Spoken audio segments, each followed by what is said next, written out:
friends, I am Dr. Dinesh Kumar Mishra, Professor Pharmaceutics, College of Pharmacy, IPS Academy, Indore. I am back with another episode. This episode is in continuation with my previous talk. In the previous lecture, we have talked about the basics of semi-solid dosage forms, their properties, classification, mechanism of skin penetration, and factors affecting drug penetration through skin. So in this current episode, we are going to talk about semi-solid bases and their selection, general formulation, manufacturing procedure, evaluation and packaging. Let's start with our module 1, that is semi-solid bases and their selections. So first we'll talk about what are these bases. These bases are nothing but these are the most important ingredients used in the formulation of semi-solid dosage forms.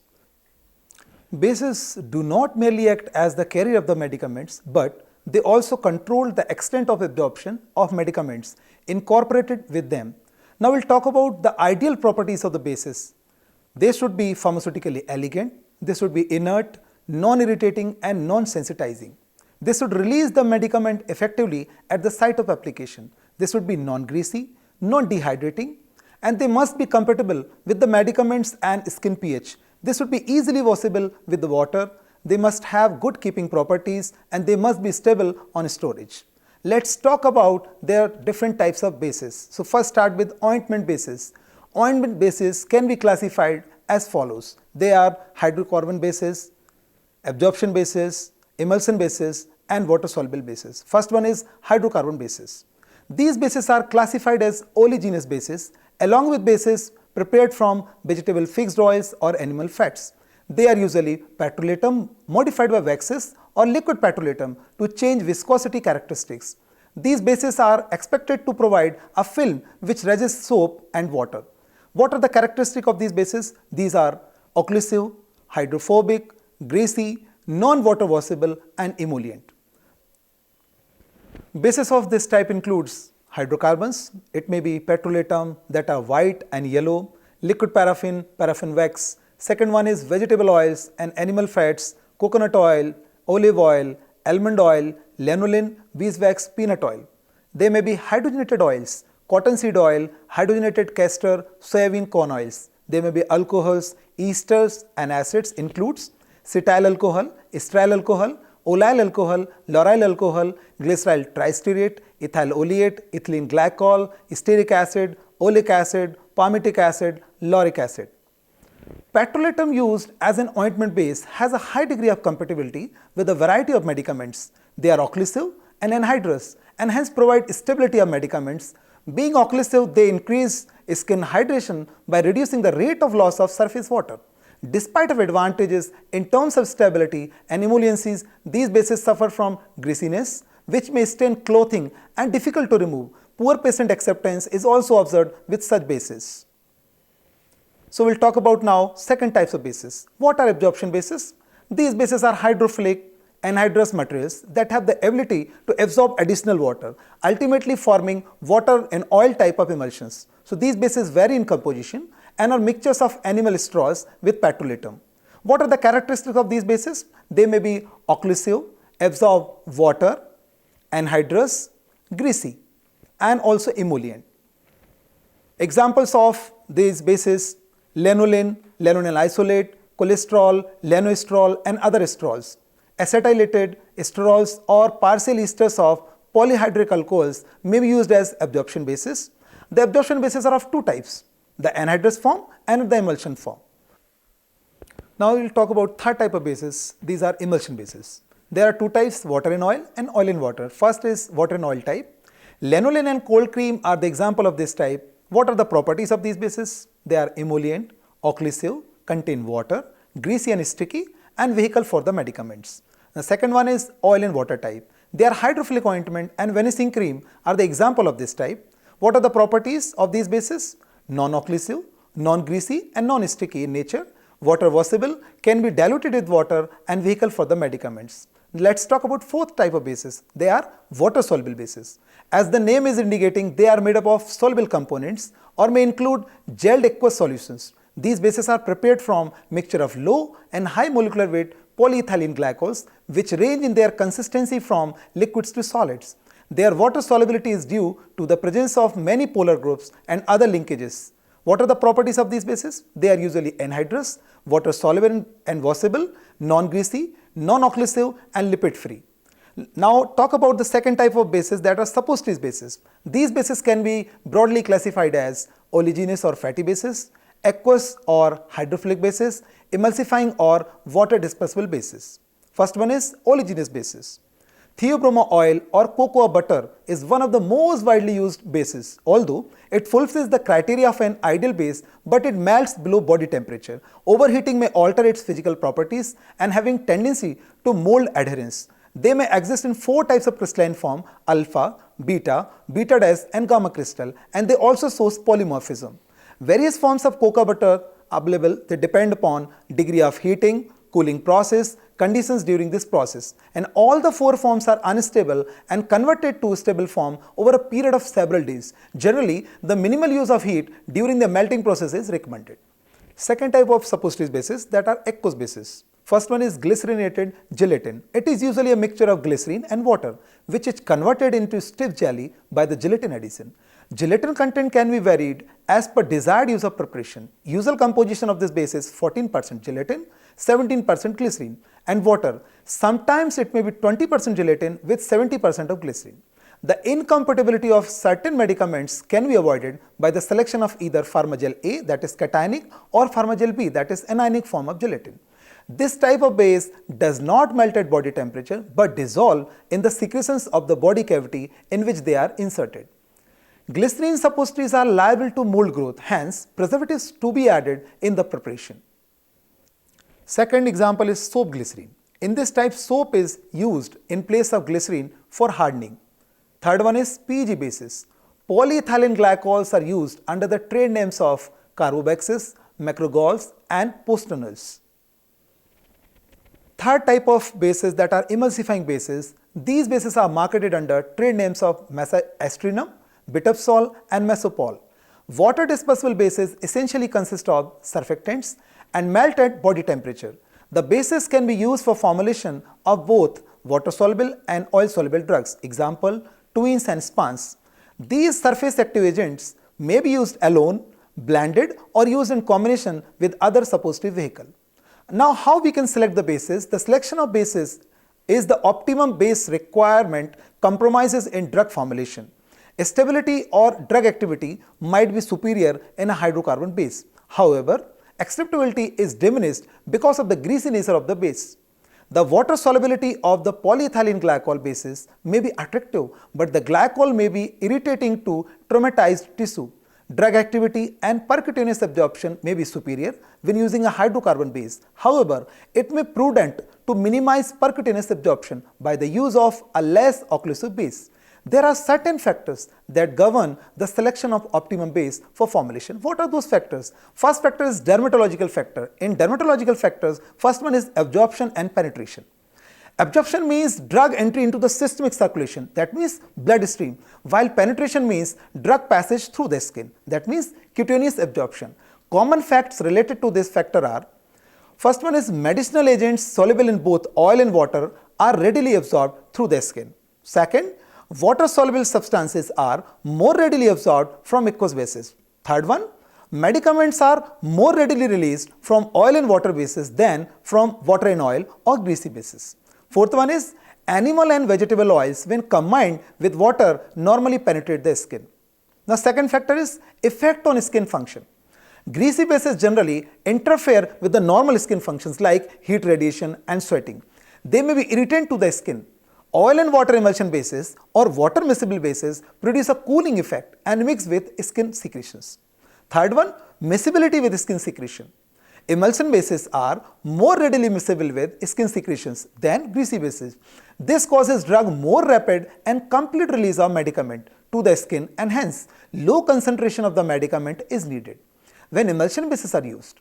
Fourth one is compatibility with skin secretion. In this factor, commonly neutral ointment bases are favored because of comfort in use and compatibility with the medicaments. Usually, ointment bases should have pH around 5.5, which is the average pH of the skin secretions. Next factor is irritancy.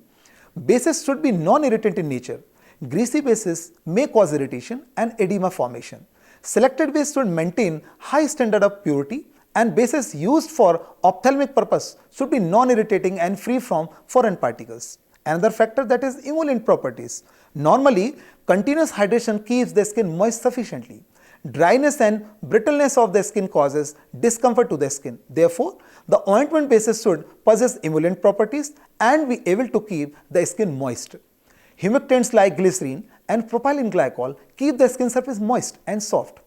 Wool fat, lard and paraffin keep the skin soft by preventing rapid loss of moisture from the skin. Another factor, that is ease of application and removal. Generally, the ointment bases should be easily applicable and also removable from the skin. Stiff and sticky ointment bases are not suitable because they may cause damage to the newly formed tissues of the skin. Hence, emulsion bases are preferred as they are softer and spread more readily over the area to which they are applied. The emulsions, particularly oil and water types, are easily removable with water.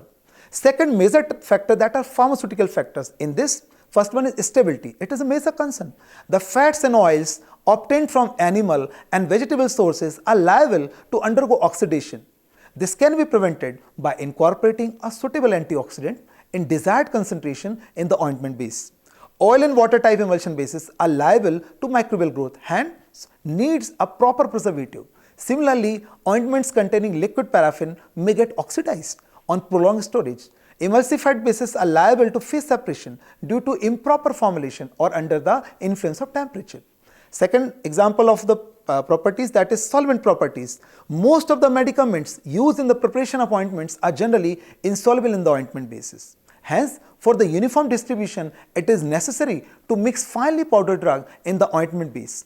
Phenol in solid form is quite caustic, and if present in a finely divided form in an ointment base, it may cause blisters. Therefore, it must be dispensed in a suitable base which should keep the phenol in solution form. Hence, a base consisting of a mixture of hard and soft paraffins, beeswax and lard is recommended for phenol. Similarly, in the preparation of compound mercury ointment, olive oil is used to keep the camphor in solution form. Third factor is emulsifying properties. Hydrocarbon bases can absorb only a small amount of water in comparison to animal fats, which can absorb large quantities of water. For example, wool fat can absorb about 50% of water, and when mixed with other fats can take up several times its own weight of water or hydroalcoholic liquids. Hence, wool fat is included for the preparation of base meant for eye ointment. Similarly, cetrimide emulsifying ointment is capable of absorbing considerable amount of water, forming oil in water creams. Another factor, that is consistency. Bases used should be able to provide desired consistency, neither be too hard nor too soft. Consistency withstands wide variation in temperature conditions. Therefore, in summer season, it should not be too soft, and in winter season, not too hard, to be difficult to remove from the container and apply over the skin. The consistency of an ointment can be adjusted in such a way that it contains a suitable quantity of high melting point substances like hard paraffin, beeswax, etc. in soft ointments and low melting point substances like liquid paraffin in hard ointments respectively. So after discussion of different types of bases and their selection, in this module 2, we'll talk about formulation of semisolids. What are the different ingredients that are required for formulation of these dosage forms? It includes active pharmaceutical ingredients, bases, preservatives, humectants, antioxidants, emulsifiers, gelling agents, permeation enhancers, buffers. Now, as we have already talked about the active pharmaceutical ingredients, depending upon the type of formulation, we can select API. Second one, bases, we have already discussed. Third one, preservatives. Due to high water content, there is a need of agents that resist microbial attack. Commonly employed agents as preservatives are methyl hydroxybenzoate, propyl hydroxyl benzoate, chlorocresol, benzoic acid, phenyl mercuric nitrate. Now, next one is humectants. What is humectant? It is a hygroscopic substance that is used to increase the solubility of ingredients, elevate the hydration of the skin, and to elevate its skin penetration. It is often a molecule with several hydrophilic groups, most often hydroxyl groups. Examples may be glycerin, propylene glycol, polyols like sorbitol, xylitol, polymeric polyols like polydextrose, natural extracts, lactic acid or urea. Another ingredients that can be used are antioxidants. What are antioxidants? This should be included whenever there is a possibility of oxidative degradation of the base. It may be more desirable to select 2 antioxidants instead of 1. The concentration of antioxidants would depend upon their partition coefficients between the aqueous and oily phases if both the phases are present in a base. Generally, compounds like butylated hydroxyanisole, propyl gallate, nor dihydroguairetic acid, etc., they are used in ointment bases. Another agents that can be used are emulsifiers. These are the agents that make emulsion stable by increasing its kinetic stability. They can improve the stability by reducing the surface tension between 2 phases and by preventing coalescence of individual phases. One common type of emulsifiers is surfactants. There are 3 types of surfactants. They may be anionic surfactants, examples, alkyl sulfates, soaps. Another one is cationic surfactant, examples, quaternary ammonium compounds. And third type is non-ionic surfactant, examples, spans, twins. Another agents that can be used are gelling agents. What are these agents? These agents are hydrocolloid substances that give thixotropic consistency to the gel and form a weakly cohesive internal structure. Examples, tragacanth, sodium alginate, pectin, gelatin, cellulose derivatives, carbomer, etc. And another one is that agents are permeation enhancers. The skin generally act as a barrier and restricts entry of drugs. With the help of these penetration enhancers, drug penetration can be improved. Commonly used enhancers are menthol, carbacrol, limonene, geraniol, oleic acid. Another agents that can be used for formulation are buffers. What are these buffers? They are solutions that can resist change in the pH upon the addition of acidic or basic components. It is able to neutralize small amounts of added acid or base, thus maintaining the pH of the solution relatively stable. To effectively maintain a pH range, a buffer must consist of a B conjugate acid-base pair. Examples, they may be acetate buffer, citrate buffer, phosphate buffer. Now, why these buffers are added? They are added to the preparation for various purposes like drug solubility, drug stability, compatibility with the skin and influence on drug ionization. After discussion of general formulation selection, in module 3 we will talk about manufacturing procedure of semi-solids. In this module, first we start with ointments. How the ointments can be prepared? They can be prepared by various methods like trituration method, fusion method, chemical reaction method, emulsification method. Now we will point out one by one. First one is trituration method. This method is suitable for medicated ointments containing insoluble drug components. Finally, subdivided components are passed through sieve number 80. It is also known as levication or mechanical incorporation method. Example is Whitefield ointment or compound benzoic acid ointment. Preparation by trituration or mechanical incorporation involves the application of pestle and mortar, ointment slab and spatula, and ointment mill. Now we move towards second method, that is fusion method. When waxy material and hard fats are to be incorporated with soft oleaginous materials, it is the best method. This method is used to melt multiple components. Components are melted in descending order of their melting point. It means highest melting point component is melted first, followed by next melting point. Medicament is slowly added to the melted base with the continuous stirring until mass gels cooled and homogeneous preparation is formed. Example is simple ointment. Now move towards third method, that is chemical reaction method. This method involves formation of new products after chemical reaction. Example is iodine ointment. Next method is emulsification method. In this method, initially preparation of oil and aqueous phases is done separately. Then uniform mixing of these phases that lead to the formation of emulsion. Further emulsion is cooled and homogenized for efficient formulation. After this discussion of ointment, we will talk about paste, how paste can be prepared. Hydrocarbon bases, water miscible bases and water soluble bases are used for paste preparation. The commonly employed techniques for making paste are trituration method and fusion method. As we have already discussed these methods, now move towards how we can prepare creams. Creams are basically emulsion, hence a suitable emulsion base can be taken and they can also be prepared by trituration method and fusion method. So no need to discussion, we have already talked about. Now move toward another formulation, that is gels. Gels can be prepared by different methods. They include fusion method, cold method, dispersion method. After gels, How we can prepare suppositories? Suppositories can be prepared first method, that is hand molding. It is the oldest and simplest method. By rolling the suppository into the desired shape, the mass is then rolled into cylindrical rod of desired length and diameter. Second method is compression molding. Elegant suppository can be made by compression mold instrument. It is simple and having elegant appearance than hand molding. It avoids the possibility of sedimentation of the insoluble solids in the suppository's base. Another method that can be used to making suppository, that is pore molding. Most commonly used method for production of suppository on both small and large scale. First, the base is melted on water bath and then the drugs are either emulsified or suspended in it. Then, the mass is poured into cooled metal molds which are usually chrome or nickel plated. Another method that can be used is automatic molding machine. The molding operation, that is pouring, cooling and removal, can be performed by machine.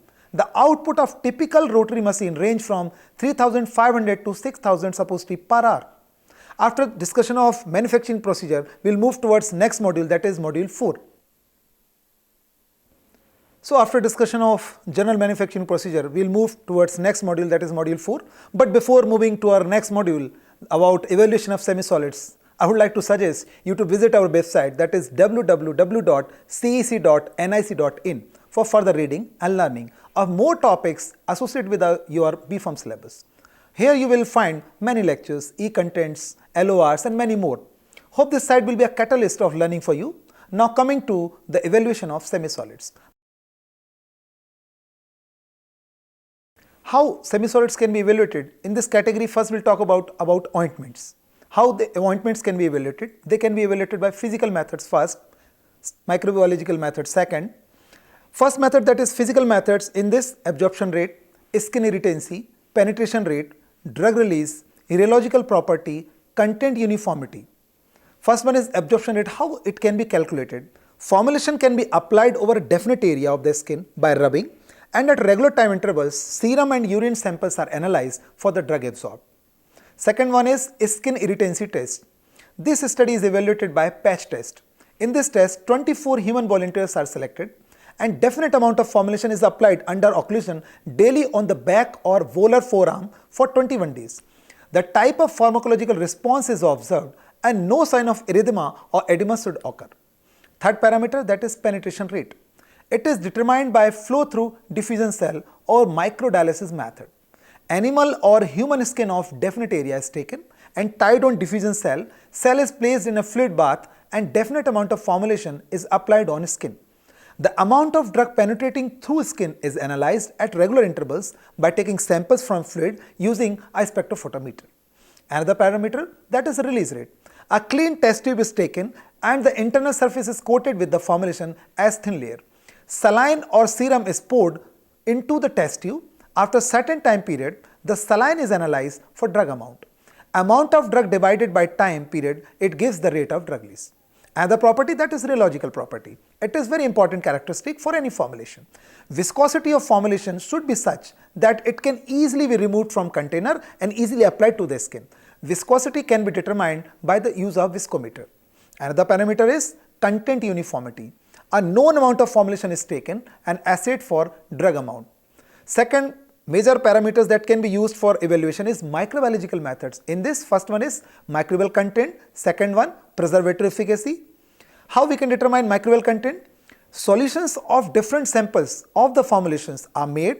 Each sample is inoculated with the separate volume, that is 0.5 ml of rapid plasma under aseptic conditions and incubated at 37 degrees centigrade for 1 to 4 hours. Absence of microorganisms is confirmed when no clot formation is indicated in the incubated mass. Second parameter for evaluation is preservative efficacy. Initially, number of microorganisms present in the formulation is determined by pour plate technique. Then, solution of different samples of formulations are made and mixed with tryptone azolactane broth separately. All microbial cultures are added into each mixture under aseptic condition and incubated. The number of microorganisms present in each sample is determined on the interval of days 7, 14, 21 and 28 days of inoculation. After discussion of the evaluation of the ointments, we will move towards gels. How gels can be evaluated? First method is pH measurement. By the use of digital pH meter, we can determine the pH. Second one is drug content. It can be analyzed with the help of UV spectrophotometer. Third parameter, that is viscosity. With the use of Brookfield viscometer, we can determine the viscosity. Next parameter is spreadability. How it can be determined? It is expressed in terms of time in seconds taken by 2 slides to slip from the gel placed in between the slides under the direction of certain load. Lesser the time taken for separation of 2 slides, better the spreadability. Spreadability is used to denote the extent of area to which gel readily spreads on application to skin. It can be calculated with the help of this following formula. S is equal to ml by T. What is this M? M is equal to mass tied to upper slide, L is equal to glass slide's length, and T is equal to time taken to separate the slides. Another parameter is extrudability study. Capability of formulation to extrude easily from container is determined. It is determined in terms of weight in grams required to extrude a 0.5 cm ribbon of gel in 10 seconds. Another important parameter for evaluation is skin irritation test. Formulation is generally applied on the skin and tested for any kind of sensitivity, reactions like erythema, edema, etc. Another important parameter for evaluation is in vitro diffusion study. It can be done with the help of French diffusion cell. Another parameter, it is very important parameter for any formulation, that is stability. It is major concern. It is tested at different temperatures. After evaluation of gels, we move towards creams. How creams can be evaluated? First parameter for evaluation is viscosity. With the help of Brookfield viscometer, we can determine the viscosity. Second one is skin irritation test. Formulation is applied on skin and tested for any kind of sensitivity like itching, rashes, irritation or redness. Third important parameter is biological testing. Tested mainly for preparations containing hormones, vitamins and antiseptics. Another parameter, consistency and stability. They can also be used for evaluation parameters. Now we'll move towards suppositories. How suppositories can be evaluated? First parameter for evaluation is melting range test. It is also known as macro melting range test. In this test, measurement of time taken for the entire suppository to melt when immersed in a constant temperature, that is 37 degrees centigrade, water bath. In contrast, micro melting range is the melting range measured in capillary tubes for the fat base only. The apparatus that is used for measuring the melting range of the entire suppository is a USP tablet disintegration type of apparatus. Second parameter, that is liquefaction or softening time test. U2 partially submerged in a constant temperature water bath, a constriction on one side holds the suppository in place in the tube. A glass rod is placed on the top of the suppository and the time to pass through to the constriction by rod is noted as the softening time. It is usually carried out at 37 degrees centigrade. Third test that is used for evaluation is breaking test. It is designed as a method for measuring the fragility or brittleness of the suppositories. The apparatus that is used consists of double wall chamber in which the test suppository is placed. Water at 37 degrees centigrade is pumped through the double walls of the chamber and the suppositories contained in the drug inner chamber supports a disc to which a rod is attached. The outer end of the rod consists of another disc to which weights are applied. The test is conducted by placing 600 gram on the platform. At 1 minute intervals, 200 gram weights are added and the weight at which the suppository collapse is the breaking point. Another parameter is dissolution testing. The pattern is measured by using the same melting range apparatus. If the volume of water surrounding the suppository is known, then by measuring aliquots of the water for drug content at various intervals within the melting period, a time versus drug release curve can be established and it can be plotted. Coming to the next module that contains packaging of semi-solids. So another important parameter, that is packaging for any formulation. An ideal container should protect the product from the external atmosphere such as heat, humidity and particulates. It should be non-reactive with the product components and be easy to use, light in weight and economic. Now what materials can be used for packaging? It can includes jars, it may be made up of glass, plastic, disposable jars usually of plastic, tubes that are made of plastic, tin, aluminum. Now we'll talk about individually, formulation wise. First is ointments. Ointments can be dispensed in wide mouth jars or tubes of adequate size or in collapsible tubes. Care should be taken when dispensed in jars and not to allow the contact of the formulation with the cap liner. The cap should be tightly fitted after use to avoid evaporation of water. Next, creams. Creams, how they can be packed? They can be packed in tightly closed container to avoid water loss.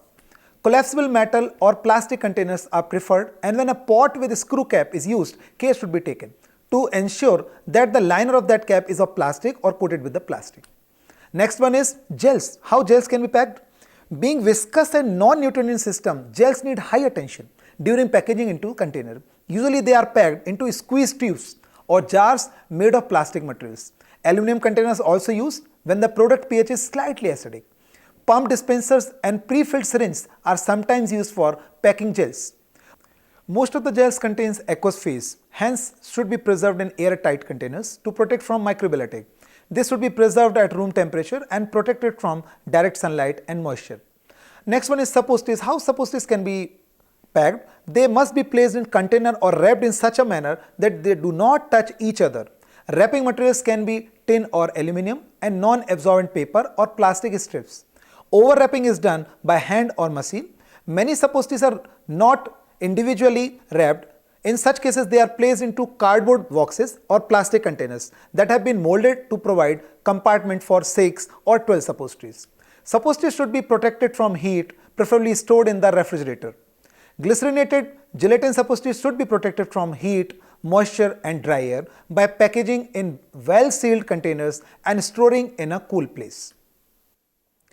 Now it's time to summarize our talk. It is vital to select an appropriate base for the semi-solid preparation based on its dermatological and pharmaceutical properties.